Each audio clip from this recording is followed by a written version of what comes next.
تقدر تدينا الحياة لدرجة أننا ما كنبقاوش نشوفو بين حوايج اللي ما كنشوفوهمش مثلا، وبالتالي كنوليو كنتحملوهم ماشي كنعيشوهم. هو الفصول الأربعة. الفصول الأربعة: الشتاء، الربيع، الصيف والخريف. هي دورة كتنطبق على الكون كامل بما فيه الإنسان. إلا بقيتي على برا شنو كيبان لك؟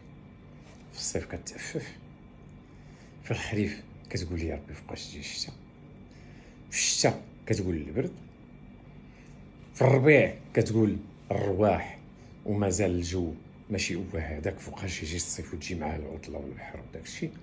والنتيجه هي انك كل فصل بوقته ما كتعيشوش، في حين انك كتشوف قدامك.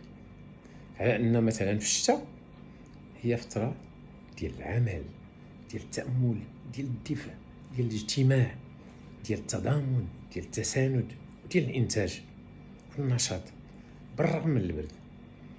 في الربيع هي التفتق ديال الارض، العطاء ديالها، الولاده، الطفوله، البراءه.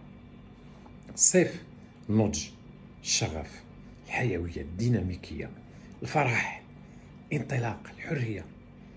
الخريف الرجوع الله، الهدوء والتهيئ في نفس الوقت، والانطلاق من جديد، وخا بإيقاع نسبيا تيكون بطيء.